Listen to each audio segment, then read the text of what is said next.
Presented by DirecTV Stream.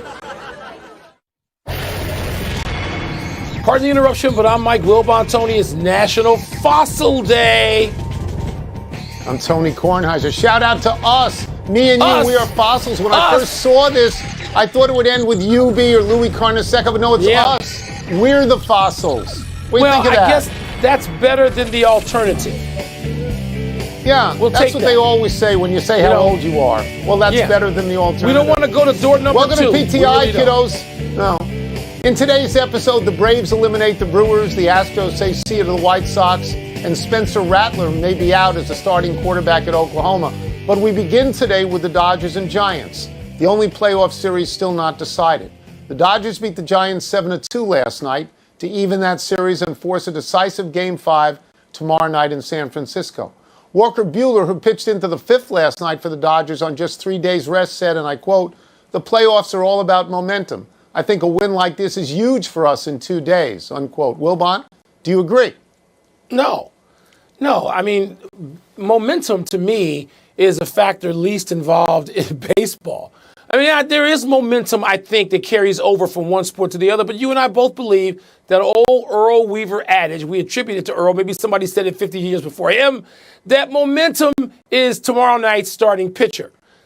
But, Tony, let me say this, and I do believe that. I do. Look, first of all, the Dodgers had just lost a crushing game, 1-0, right? But they were able to respond. Yep. San Francisco didn't derive any great momentum from beating the great warrior god Scherzer 1-0.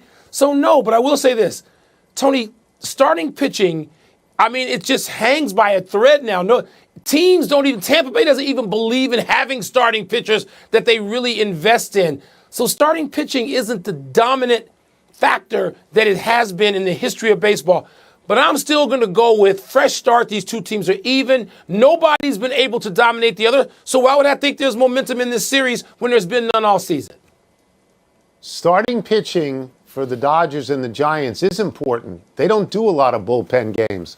And if I have this right, the starting pitcher for the Dodgers is Julio Urias on 4 days rest. That's enough rest. He's 20-3 this year, and he won game 2. The Giants are going to start Logan Webb, who was great in game 1, where he pitched 7 2/3 shutout innings. So as I don't see the Dodgers as having particular momentum because both those guys are good. And I understand that. But, and there's always a but to everything. This game is going to be in San Francisco. And the Giants have been great all year against the Dodgers. They have held them off. Horatio at the bridge, they've held them off. But in the 11 games that they played in San Francisco, the Dodgers have won 6 of those 11. And I'm wondering if that small fact is an edge on this. Because as we see the series so far, either the Giants shut out the Dodgers or the Dodgers win big. One of those two things is going to happen. I mean, the reason I like the Dodgers a little bit is for the potential of explosive hitting. I think they have more explosive hitting than the Giants. I'm going to personalize this as we move to the next story. I know the Giants were New York Giants and the team of your youth. But for the most part, yes, they still have those jerseys. They have the hats. When you watch the Giants now, all these years later, Willie Mays, there's a statue outside of that stadium dedicated to him. Do you identify? Are you rooting for the Giants? Because Scherzer would only come in relief tomorrow night. Are you rooting for the Giants? That's an interesting concept because I find that my heart is with the Dodgers because of Scherzer. And by the way, if they needed him for 2 or 3 innings tomorrow night, and he could do it, you put him in. And if Walker Buehler, if you need 2 outs, and Walker Buehler on the second day can give you 2 outs, you put him in. Because you know why, Mike? Because the next series is 7. And you can lose the first 2 in a 7, and you can win. Worst thing about this series, the drama of Game 5, please. Please, it should be Game 7. Baseball, the winner of tomorrow's Game 5 will advance to face the surprising Atlanta Braves, Tone. The Bravos finished off the Brewers in 4 games last night. Freddie Freeman's 8th inning solo home run was the winning margin in the drama of that game. So many people just said, to the Braves after they lost Ronald Acuna Jr. to a torn ACL back in early July. Do you now see the Braves, Tony, as a real threat to the Dodgers or Giants?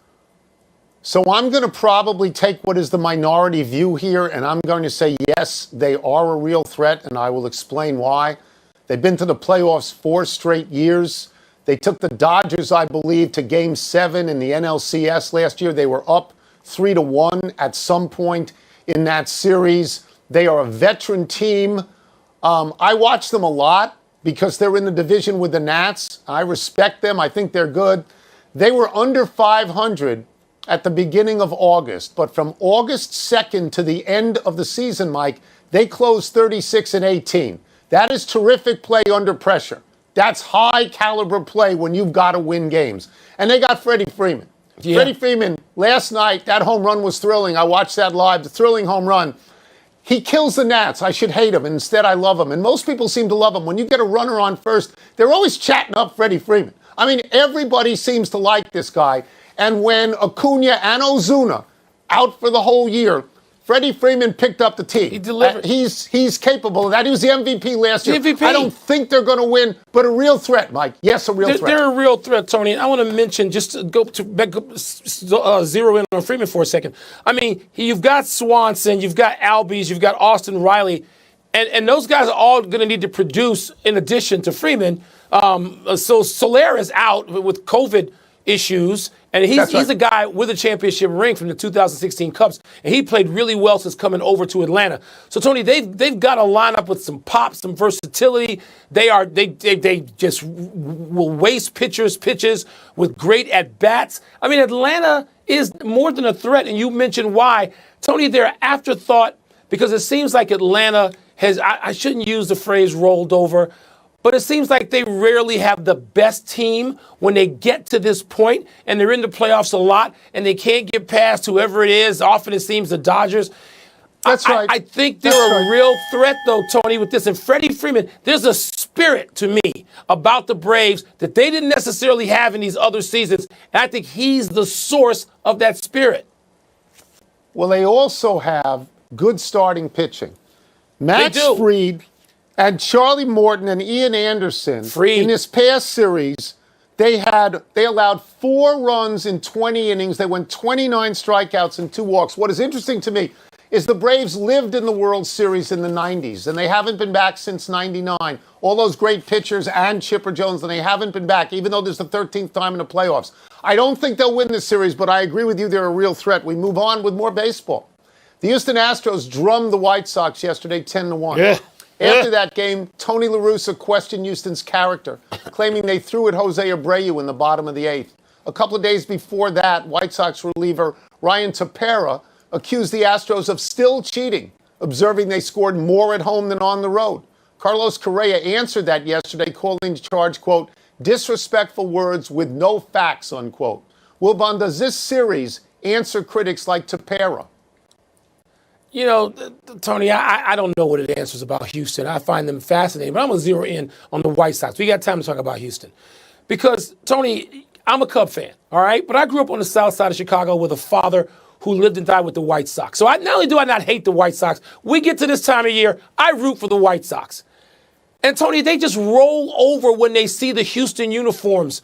And then the irony is they beat Houston for a World Series title in 2005, but now they see the Astros, and it's always 12-2.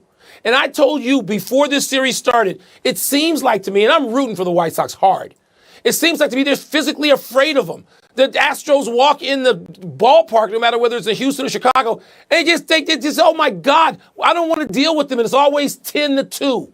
I don't understand this about the White Sox. They got too many talented players. Is there a lack of a leader? Do they need more seasoning? I don't know what it is. Whatever it is doesn't play well. And the Astros can win again. They have played through this. Yeah. You and I know Dusty Baker. I love Dusty Baker as a manager. He's had some tough Octobers. But the rest of this way, Dusty Baker rooting for Houston is fine with me. They played right through all the venom, all the haterade, as people say. That's right. And they're back in this position. So I've turned it around on Houston, and I'm okay with them.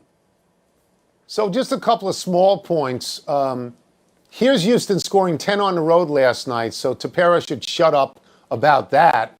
The second thing is, the other day you said that the Dodgers were whiners about the wind in Game 3 and how the wind was swirling around.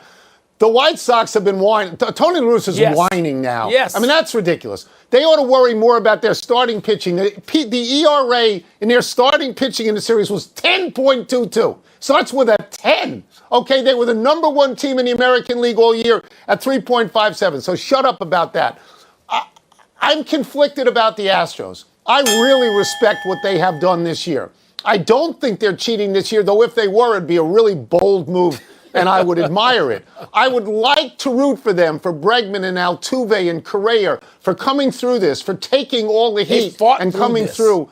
But they cheated, and so I don't know that I can. On the other hand, there's no moral high ground in a Boston-Houston series. No moral high ground. Because Alex Cora was a coach on that team that cheated. So don't, and by the way, don't wait, start let me stop with me you on for that. a second. And by the way, Tony La Russa, the whining, I don't know if you said this, they were down 7-1 when Abreu gets plunked. So shut up with that whining. God.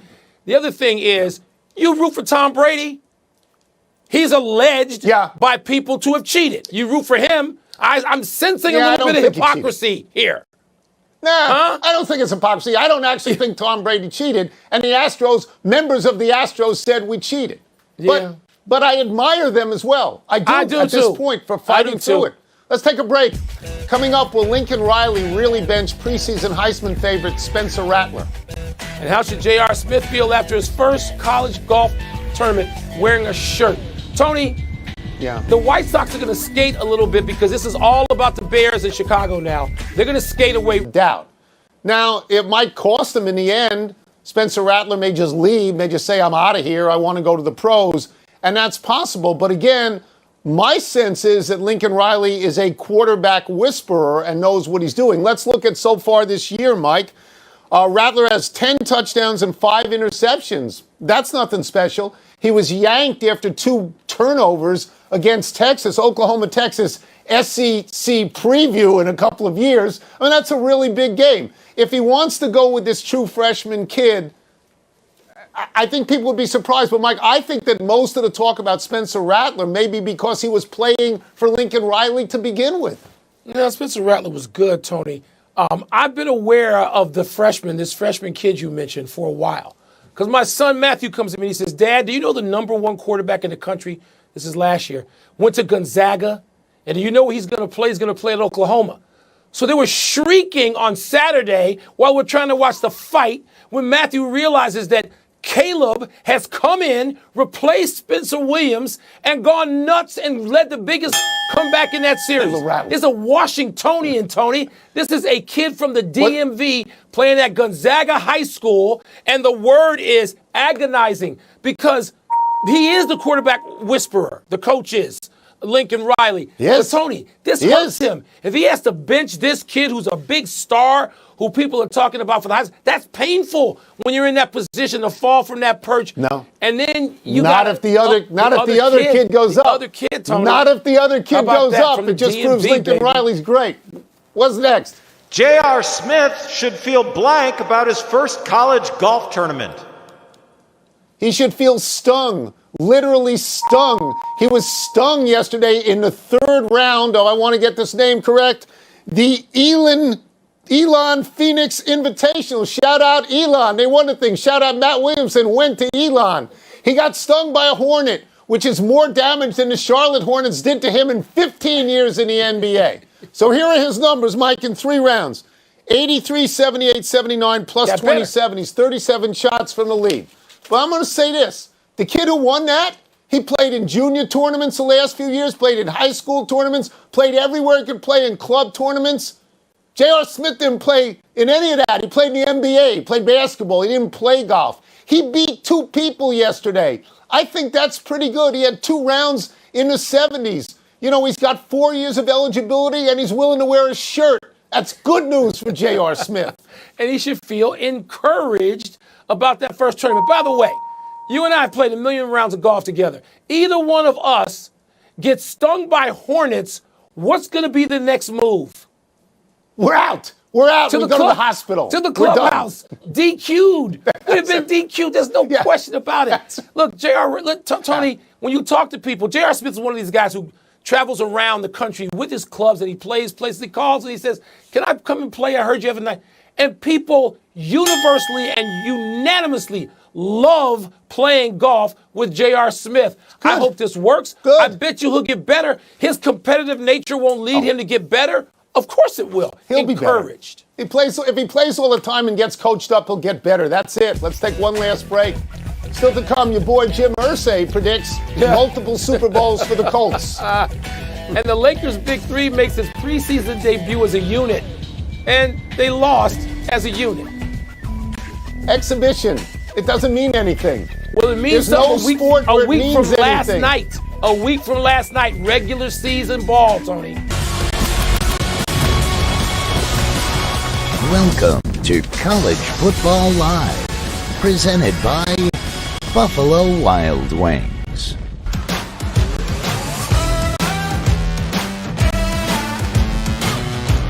Make no mistake, this Georgia defense, they are legit. The Iowa Hawkeyes will remain undefeated.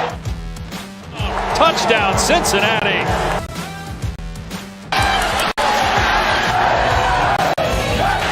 He wants this, and he's got it. 67-yard touchdown. Finally, we can go have some popcorn. 2 seconds left. 28-yard attempt. The fighting Texas Aggies take down the top-ranked Tide.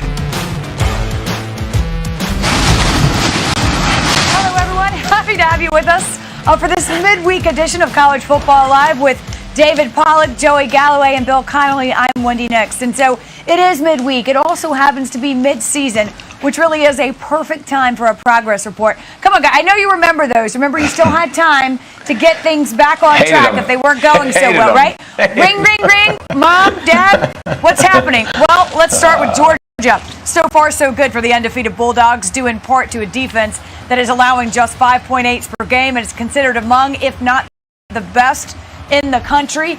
Georgia undefeated, the top team in the nation. So, David, you know how sometimes they'd say met or exceeded expectations, right? So where has Georgia exceeded expectations so far this season? Well, I mean, defensively, I'm pretty sure everybody in the country has been put on notice. The Alabama 2011 team, one of the greatest defenses of all time, is put on notice. You're talking about the pass rush has been ridiculous. The tackles for losses, the sacks, 33 points in 6 games. 6 games. That's usually a game now in college football. But I think what makes them different and what makes them way more improved than I thought they were a year ago is you had Big Jordan in the middle and you had all these guys, but rushing the quarterback with Nolan Smith and Trayvon Walker and Jalen Carter and all these guys, it's just Adam Anderson. The sacks are through the roof, the tackles for a loss, the disruptive plays. So they've definitely, unlike me on my report card, Wendy, they exceeded expectations. All right, Bill, you've been in those parent-teacher conferences, right? They say, listen, things are going well. They really are, but there's always ways we can improve. Where can Georgia get better? Well, it's kind of funny. In a way, we could learn more about them if they let teams stay close longer, because we don't know if they can pass. That's the thing. They're passing great when they're up 2 touchdowns and they're killing you with play action and all of that. At some point, they're going to have to move the ball and score in a pressure situation and make big passes on 3rd and 7. We haven't actually learned if they can do that or not. Maybe they can, but that might be an area for improvement. I don't even know. That's like an incomplete more than it sort of needs improvement. We just don't know about it yet. Right? And Joey, it wouldn't be a progress report without calling mom and dad. What can we tell the parents here? And by that, of course, I mean